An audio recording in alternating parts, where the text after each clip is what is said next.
नमस्कार. आता आपण पाहणार आहोत भगवान श्रीकृष्णांनी राधेसोबत विवाह का केला नाही. या अमर कथेमागे कोणते दिव्य रहस्य दडले आहे. चॅनलवर नवीन असाल तर कृपया चॅनलला सबस्क्राईब करा. हा व्हिडिओ तुम्हाला आवडल्यास लाईक जरूर करा आणि हो, ही कथा तुम्हाला कशी वाटली ते कमेंट करून नक्की कळवा. जय श्री हरी. हरिओम. मित्रांनो, तुम्ही कधी विचार केला आहे का श्रीकृष्णांनी राधेसोबत विवाह का केला नाही. शेवटी या अमर प्रेमकथेमागे कोणते दिव्य रहस्य दडले आहे. प्रेम म्हणजे काय? फक्त एक जाणीव की त्याहूनही उच्च असे काही सत्य. जेव्हा हे प्रेम स्वतः भगवान श्रीकृष्णांचे असते तेव्हा त्यांचे स्वरूप कसे असते.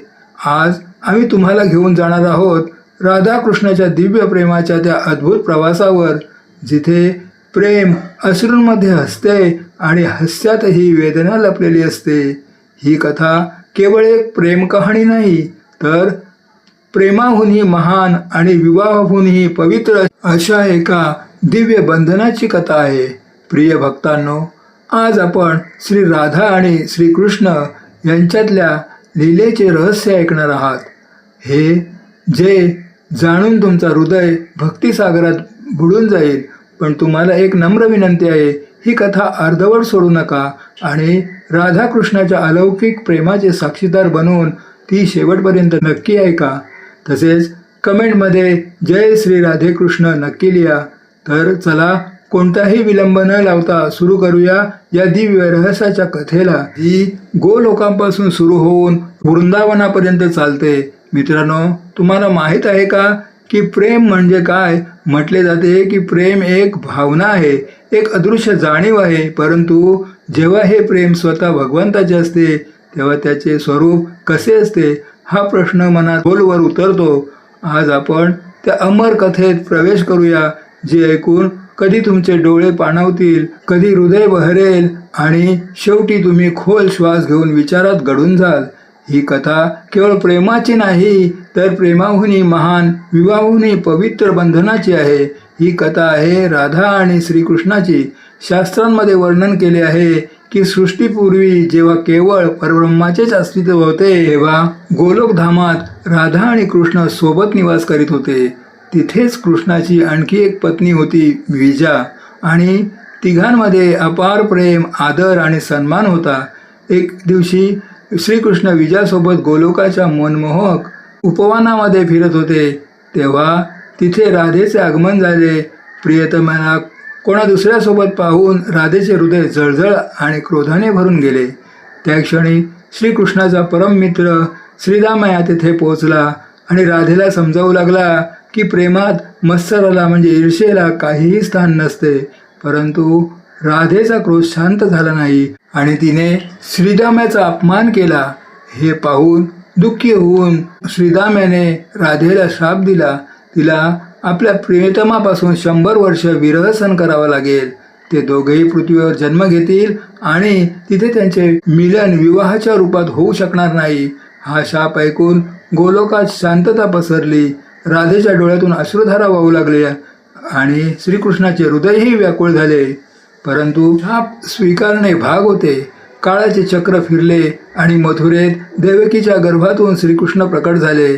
तर बरसानामध्ये वृषभानू आणि कीर्ती यांच्या घरी राधेने जन्म घेतला. 2 वेगवेगळ्या ठिकाणी जन्म घेऊनही दोघांच्या हृदयात एकमेकांचा अपूर्ण शोध सुरू होता. जेव्हा कृष्णाला नंद यशोदेने गोकुळात आणले तेव्हा त्याच्या मनाला एक विचित्र व्याकुळता राहू लागली. जणू काही आपले कोणीतरी हरवले आहे. त्याचप्रमाणे राधाही यमुनेच्या काठी पाणी भरताना किंवा गायी चारताना गोड बासरीचा नाद ऐकून विचलित होत असे. होळीचा सण आला. गोकुळ आणि बरसाना यांच्यामध्ये होळी खेळण्याची परंपरा होती. कृष्ण सवंगड्यासह बरसानाला पोहोचले आणि राधा सख्यांसह उपस्थित झाली. जशी कृष्णाची दृष्टी राधेवर पडली, वेळ थांबली. दोघांच्या डोळ्यात अनोखे अश्रू तरळले. जणू अनंत काळापासून हरवलेले कोणीतरी आपले भेटले आहे. परंतु सोबतच त्यांच्या मनात श्रीदाम्याच्या शापाची वेदनाही जागी झाली. वृंदावन ती भूमी बनली जिथे प्रेम आपल्या चरम रूपात प्रकट झाले, जिथे श्रीकृष्णाच्या बासरीची तान ऐकून केवळ गोपिकाच नाही तर पशुपक्षी, वृक्ष, वेली, नद्या आणि पर्वतही मोहित होत असत. रात्री चांदण्याखाली यमुनेचे पाणी चांदीसारखे चमकत असे आणि कृष्णाच्या बासरीच्या सुरावर राधा लपून छपून वृंदावनात पोचायची. तिथे रासलीला व्हायची, जिथे आत्मा परमात्म्याला भेटायची. जेव्हा राधाकृष्ण एकमेकांच्या डोळ्यात पाहायचे तेव्हा वाटायचे की संपूर्ण ब्रह्मांड तिथे सामावले आहे. जेव्हा ते हसायचे तेव्हा फुलेही हसायची आणि जेव्हा ते प्रेमाने संवाद साधायचे तेव्हा जणू वाराही थांबायचा. परंतु प्रत्येक रासाच्या शेवटी राधेला परतावे लागत आणि विरहाची वेदना अधिक गडद होत असे. वृंदावनात सर्वांना त्यांच्या प्रेमाची जाणीव झाली होती. गोप गोपिका, नंद, यशोदा, वृषभानू, कीर्ती जण अवगत होते. तेव्हाच एका दिवशी नंद बाबांनी गंभीर होऊन कृष्णाला म्हटले, बेटा, आता तुझे वय विवाहाचे योग्य झाले आहे. आम्हाला तुझ्यासाठी योग्य मुलगी पाहायला हवी. हे ऐकून कृष्णाने म्हटले, बाबा, माझ्यासाठी राधे व्यतिरिक्त दुसरे कोणीही नाही. परंतु यशोदा मातेने समजावले, कान्हा, राधेचा विवाह आधीच आयांसोबत ठरला आहे.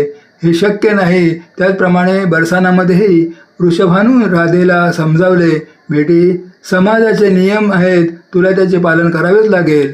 राधेच्या डोळ्यातून अश्रू वाहू लागले आणि तिने म्हटले, बाबा, कृष्ण माझे प्राण आहेत, ते माझ्या आत्म्याचा हिस्सा आहेत. परिस्थिती जेव्हा असह्य झाली तेव्हा नंद, यशोदा आणि वृषभानू, कीर्ती सर्वजण मिळून श्रीकृष्णाला महान ज्योतिषी ऋषी गर्ग यांच्याकडे घेऊन गेले.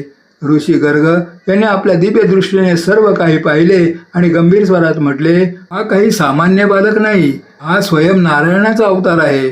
मग ऋषी गर्ग यांनी राधेकडे पाहिले आणि म्हटले, ही काही सामान्य बालिका नाही, ही स्वयं लक्ष्मीचा अवतार आहे. हे ऐकून सर्वांच्या चेहऱ्यावर आश्चर्याचे भाव आले. ऋषी गर्ग यांनी पुढे म्हटले, राधा आणि कृष्णाचे प्रेम हे सांसारिक प्रेम नाही, हे दिव्य आणि आध्यात्मिक प्रेम आहे. यांचे मिलन विवाहाच्या बंधनात नाही तर आत्म्याच्या स्तरावर झाले आहे. नंदबाबांनी आश्चर्याने विचारले, मग हे दोघे विवाह करू शकत नाहीत का? ऋषी गर्ग यांनी मान खाली घालून उत्तर दिले, नाही, यांना गोलोकात मिळालेल्या एका शापाचे फळ भोगावे लागेल. पृथ्वीवर यांना विरह सहन करावा लागेल. परंतु हाच विरह प्रेमाची परमावस्था प्रकट करण्याची लीला ठरेल. वृषभानूंनी चिंतित होऊन विचारले, मग याचे भविष्य काय असेल? ऋषी गर्ग यांनी उत्तर दिले, कृष्णाचे कार्य धर्माची स्थापना करणे आहे. त्यांना मथुरेत जावे लागेल, कंसाचा वध करावा लागेल आणि त्यांचा विवाह रुक्मिणीशी होईल. परंतु त्याचे प्रेम, त्यांचे हृदय सदैव राधेसाठी धडधडत राहील. कीर्ती मातेने विचारले आणि राधा? ऋषी गर्ग म्हणाले, तिचा विवाह आयांसोबत होईल, परंतु तिचे मन सदैव कृष्णातच स्थित राहील आणि हे प्रेम वेळेनुसार अधिक गडद होत जाईल. हेच कारण होते की जेव्हा इंद्राचा गर्व मोडण्यासाठी श्रीकृष्णाने आपली करंगळीवर गोवर्धन पर्वत 7 दिवस आणि 7 रात्र उचलून धरला होता, तेव्हा सर्व ब्रिजवासी त्यांना पर्वताखाली सुरक्षित होते आणि राधा त्यांच्याकडेच पाहत राहिली. तिला जाणीव झाली की तिचा प्रियतम हा कोणी सामान्य मानव नसून स्वयं भगवान आहे. राधेने हळूच म्हटले, कान्हा, आता मला समजले आहे, तुझे कार्य खूप मोठे आहे, तुला संसाराचे रक्षण करायचे आहे. कृष्णाचे डोळे भरून आले आणि त्याने म्हटले, राधे, माझे सर्वात मोठे दुःख हेच आहे की मी तुझ्याशी विवाह करू शकत नाही. पण हे जाणून घे की मी तुझ्याविना अपूर्ण आहे. राधेशिवाय कृष्णाचे काहीही अस्तित्व नाही. राधा हसली आणि म्हणाली, कान्हा, प्रेम केवळ विवाहात अडकत नाही. आमचे प्रेम आत्म्याचे आहे. हे त्याहूनही कितीतरी महान आहे. परंतु तो दिवस आला ज्याची भीती सर्वांच्या मनात होती. अक्रूर श्रीकृष्णाला मथुरेत नेण्यासाठी आले. सर्व ब्रिजवासी रडत होते. नंद आणि यशोदेचे डोळे अश्रूंनी भरले होते. पण सर्वात जास्त वेदना राधेला होत होती. कृष्णाने राधेला एकांतात भेटण्याची इच्छा व्यक्त केली आणि यमुना किनारी त्याच ठिकाणी पोचले जिथे ते पहिल्यांदा भेटले होते. तिथे उभे राहून कृष्णाने राधेला म्हटले, राधे, मी जात आहे, माहीत नाही कधी परतेन. राधेने त्याचे हात आपल्या हातात घेऊन म्हटले, कान्हा, जाणे तर तुझा धर्म आहे, पण एक वचन दे, तू मला कधीही विसरणार नाहीस. कृष्णाने भरल्या आवाजात म्हटले, राधे, तुला मी कसा विसरू शकतो? तू माझ्या श्वासात वसली आहेस, माझ्या धडकणमध्ये आहेस. जेव्हा जेव्हा मी बासरी वाजवेन त्यात तुझेच नाव असेल. राधेच्या डोळ्यातून अश्रुधारा वाहत होती आणि तिने म्हटले, कान्हा, मी देखील जन्मोजन्मी तुझी वाट पाहीन. कृष्णाने तिच्या कपाळावर प्रेमाने चुंबन घेतले आणि म्हटले, राधे, हा निरोप फक्त शरीराचा आहे, आत्मा तर सदैव सोबत असेल. रथ आला. अक्रूर वाट पाहत होते. कृष्ण रथावर बसले. मागे वळून राधेला पाहिले. ती तिथेच उभी होती आणि रथ हळूहळू व्रजभूमीपासून दूर होऊ लागला. डोळे पाणावले, कारण त्यांना माहीत होते की हा शेवटचा निरोप आहे. मथुरेत पोचून कृष्णाने कंसाचा वध केला, उग्रसेनाला गादीवर बसवले, परंतु त्यांचे हृदय सदैव राधेच्या आठवणीत बुडालेले असे.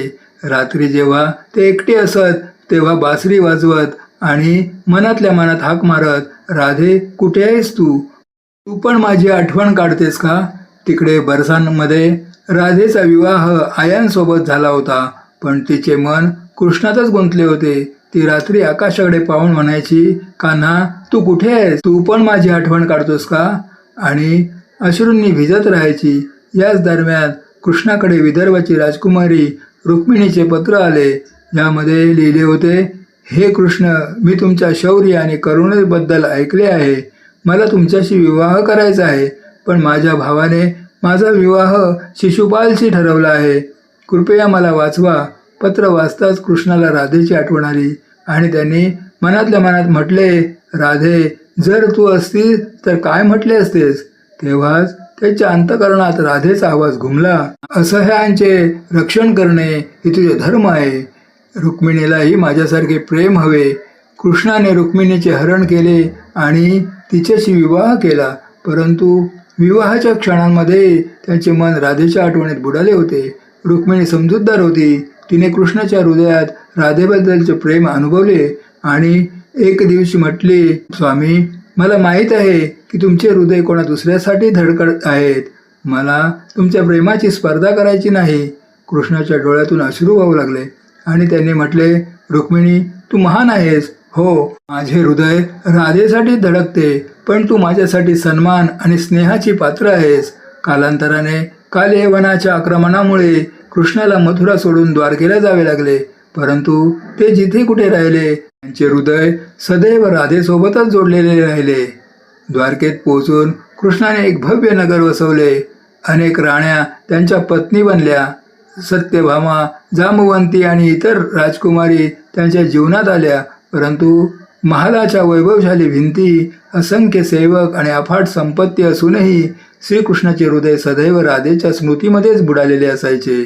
रात्रीच्या शांत वेळी जेव्हा सर्वजण झोपी जात तेव्हा ते समुद्र किनाऱ्यावर जाऊन बासरी वाजवायचे आणि भावविभोर होऊन म्हणायचे, राधे, इथे सर्व काही आहे, धन, वैभव, राण्या, पण तुझ्या विना हे सर्व शून्य आहे. तुझ्या विना मी अपूर्ण आहे. द्वारकेच्या राण्या कृष्णांची ही वेदना समजत होत्या. त्यांना माहीत होते की कृष्णाचे खरे आणि शाश्वत प्रेम केवळ राधेवर आहे, म्हणून त्यांनी कधीही त्याची तक्रार केली नाही. वेळ निघून गेला आणि जेव्हा कुरुक्षेत्राच्या रणांगणात अर्जुनाने शस्त्र खाली ठेवले आणि युद्धापासून माघार घेऊ इच्छिली, तेव्हा कृष्णाने त्याला धर्माचा उपदेश देण्याचे ठरवले. त्यावेळीही त्याच्या मनात राधेची आठवण होती. राधे, तूच म्हणाली होतीस की माझे कार्य धर्माची स्थापना करणे आहे आणि आज तो क्षण आला आहे. तेव्हा त्यांनी गीतेच्या रूपात सत्याचे अमृत दिले. हे अर्जुना, कर्म करणे तुझा अधिकार आहे, फळाची चिंता करू नकोस. हेच त्यांच्या स्वतःच्या जीवनाचेही तत्व होते. त्यांनी आपले कर्तव्य पार पाडले, जरी त्यासाठी त्यांना राधेपासून दूर राहावे लागले. युद्धाच्या दरम्यान एका रात्री जेव्हा ते एकांतात बसले होते तेव्हा असे वाटले की राधा स्वतः येऊन त्यांच्याजवळ बसली आहे. कान्हा, तुझे हे कार्य धर्मासाठी आहे. मी सदैव तुझ्या सोबत आहे. कृष्णाच्या डोळ्यातून अश्रूच्या धारा वाहू लागल्या आणि ते ओरडले, राधे, तू खरंच आली आहेस का की माझा भ्रम आहे? तेव्हा मधुर आवाज घुमला, कान्हा, प्रेम कधीही भ्रम नसते. मी तुझ्या हृदयात आहे, तुझ्या प्रत्येक श्वासात आहे. युद्ध संपले, पण एक दिवस कृष्णाचे हृदय अत्यंत व्याकुळ झाले आणि त्यांनी ठरवले की त्यांनी पुन्हा एकदा वृंदावनात जाऊन राधेला भेटावे. गुप्त रूपाने ते द्वारकेतून निघाले आणि जेव्हा ब्रजभूमीत पोहोचले तेव्हा सर्व काही बदललेले होते. गल्ल्या, यमुना किनारा, घरदार सर्व काही म्हातारे आणि जीर्ण झाले होते. त्यांनी एका वृद्ध गोपीला विचारले, माता राधा कुठे आहे? वृद्ध गोपीने त्यांना ओळखले आणि अश्रुपूर्ण डोळ्यांनी म्हटले, कन्हैया, आता या लोकात नाही. ती तुझी वाट पाहून पाहून यमुना किनारी प्राण त्यागून गेली आहे. तिचे शेवटचे शब्द होते, कान्हा मी येत आहे. हे ऐकून कृष्णाचे हृदय पिळवरून निघाले. ते यमुनेच्या त्याच काठावर बसले जिथे राधाने प्राण सोडले होते आणि रात्रभर अश्रू गाळीत राहिले. मध्यरात्री अचानक एक दिव्य प्रकाश पसरला आणि एक मधुर स्वर घुमला. कृष्णाने डोळे वर करून पाहिले तर राधा त्याच्या समोर उभी होती. परंतु ही राधा दिव्य आभाने युक्त अलौकिक स्वरूपात होती. कृष्णाचा आवाज दाटून आला, राधे, खरंच तू आहेस? राधेने हसून म्हटले, हो कान्हा, मीच आहे. मी तुझी वाट पाहत होते, पण शरीर नश्वर होते. त्याचा त्याग करून मी माझ्या मूळ स्वरूपात परतले आहे. आता मी गोलोकात तुझी वाट पाहीन. कृष्ण व्याकुळ झाला, राधे, मलाही तुझ्यासोबत यायचं आहे. राधेने गंभीर स्वरात म्हटले, नाही कान्हा, अजून तुझी लीला अपूर्ण आहे. तुला यदुवंशाचा अंत पाहायचा आहे. जेव्हा वेळ येईल तेव्हा तू गोलोकात परत ये. प्रेमात वेळेचे कोणतेही बंधन नसते. हळूहळू राधेचे दिव्य स्वरूप विलीन होऊ लागले आणि जाता जाता ती केवळ हेच वाक्य सोडून गेली, कान्हा, लक्षात ठेव, राधेशिवाय कृष्ण अपूर्ण आहेत आणि कृष्णाशिवाय राधा अपूर्ण आहे. आमचे प्रेम अनंत आहे, सनातन आहे. कृष्ण तेथेच बसून राहिले. त्यांच्या डोळ्यातून अश्रुधारा वाहत राहिली आणि समुद्राच्या लाटाप्रमाणे त्यांच्या हृदयात अमर आठवणी उमलत विरत राहिल्या. कृष्णाने हात पुढे केला, पण राधा धुक्यासारखी एका दिव्य प्रकाशात विलीन झाली. फक्त तिची मधुर वाणी हवेत घुमत राहिली, राधे कृष्ण, राधे कृष्ण. यदुवंशाचा अंत जवळ आला होता आणि कृष्णाला माहीत होते की आता त्याची लीला पूर्ण होण्याची वेळ आली आहे. वनाच्या छायेत शांतपणे बसून ते ध्यानात मग्न झाले. राधे, आता मी येत आहे. प्रतीक्षा संपली. तेव्हाच जरासंधाच्या बाणाने त्याच्या पायाचा वेध घेतला. कृष्ण हसले आणि म्हणाले, काही हरकत नाही व्याधा, तू तर केवळ माझी लीला पूर्ण करण्यात मदत केली आहेस.